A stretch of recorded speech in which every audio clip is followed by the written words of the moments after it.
কসম ওয়াদা করে বলছি, শহীদ জিয়ার বিএনপিকে দিল্লির দাস হতে দিব না।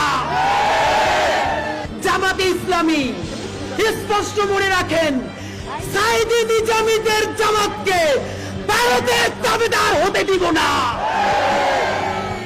এনসিপির ভাইয়েরা মনে রাখো, শত শত জুলাইয়ের রক্তের মধ্য দিয়ে নেতা হইছো তোমরা।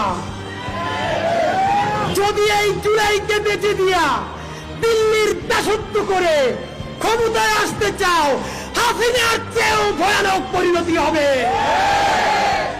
আল্লাহর কসম ওয়াদা করে বলছি, আপনার যেই সন্তান কবরে গেছে, তাদের আরো যদি 100 ভাই মাটির উপরে থাকে, সেই 100 সন্তান ইনকিলাবের কর্মীরা।